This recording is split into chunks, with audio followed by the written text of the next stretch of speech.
On October 5th, the Moscow Raceway Circuit hosted the final stage of the 4-hour Russian endurance racing series, Grand Prix Sports.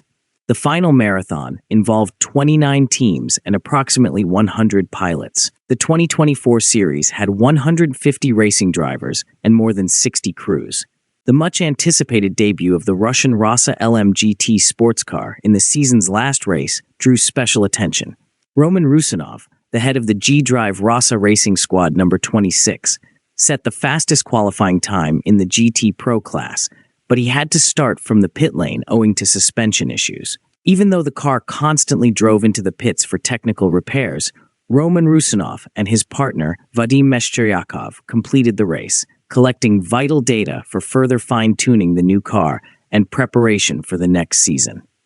In 2023, Roman Rusinov, who is the principal driver and leader of the G-Drive Racing Motorsport project, came up with the idea for the Rossa automobile brand. The public first saw the initial concept in the fall of 2023, and the Russia exhibition at VDNH, All-Russian Exhibition Center, featured it in January of 2024. The car is influenced by Rusin's personal favorite vehicle, the Maserati MC12. The first demonstration runs took place at the Igora Drive racetrack during the most recent Garage Fest. These runs took place before the beginning of the Russian Endurance Racing Championship.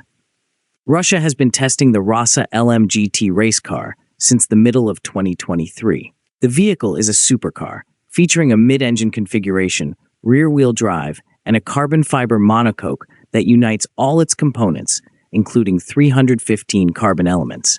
A 5.2-liter V10 engine powers this vehicle, producing 640 horsepower on the road.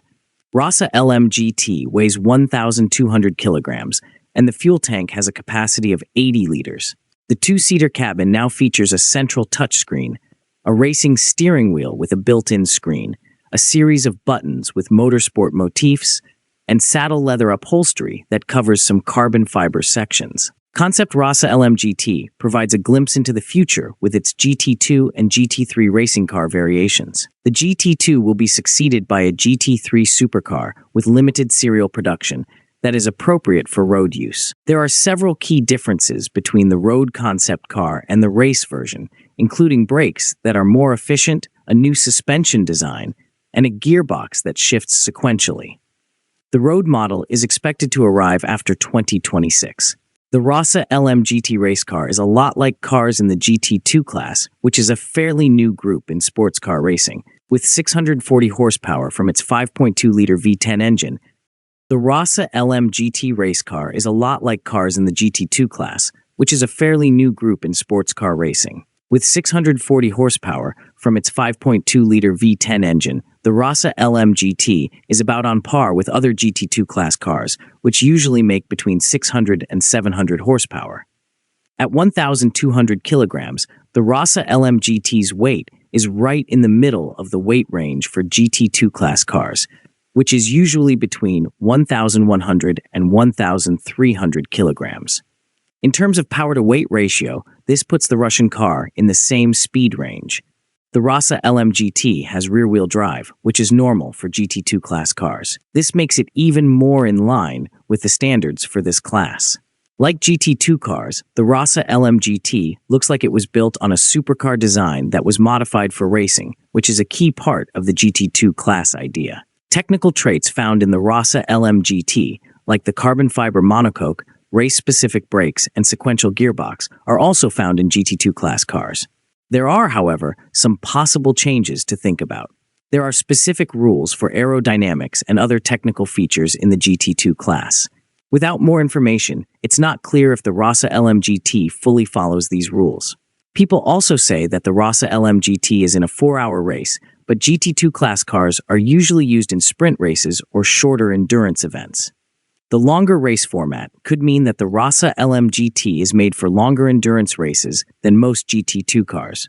Along with the Rossa LM GT, there are several other well-known cars in the GT2 class of sports car racing that can be taken into account. One of the most well-known cars in this class is the Audi R8 LMS GT2, which is similar to the Rossa LM GT in that it has a V10 engine and is built in the middle. The Audi has about 640 horsepower, the same amount as the Rossa LM GT, and the same weight, which means it meets the GT2 class standards. The Porsche 911 GT2 RS Club Sport is another strong rival in this class. It is different from the Rossa LM GT because the engine is in the back, but it has the same speed because it has a turbocharged flat-six engine that makes about 700 horsepower. The Porsche and the Rossa LM GT both focus on making their cars as light as possible and as aerodynamically efficient as possible. The KTM Expo GT2 is a more daring take on the GT2 design. It has a carbon fiber monocoque like the Rossa LM GT, but the seat is open instead of closed. Even though it looks different, it has the same level of speed with a turbocharged 5-cylinder engine that makes around 600 horsepower. The Brabham BT63 GT2 concept is another similar car that is still being worked on. It's built on a high-performance road car and has been changed for GT2 racing, just like the Rossa LM GT. It uses modern aerodynamics and a lightweight chassis to try to make around 600 horsepower. The Lamborghini Huracan Super Trofeo Evo 2 is not a true GT2 car, but it participates in the same performance class and has many features in common with the Rossa LM GT, such a V10 engine and a mid-engine layout. I think it's important to bring it up because its performance and design principles are similar.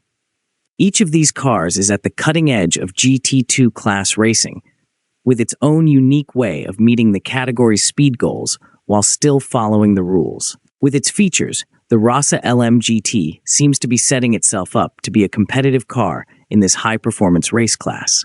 Roman Rusinov, the director of G-Drive Rossa Racing, stated that throughout his career, he has raced vehicles manufactured in other countries and actively participated in their creation and refinement. This experience has been of enormous assistance to him in the process of designing and building his very own race car. Now, do you think Rossa LM GT will ever be allowed to race outside Russia? Let us know in the comments.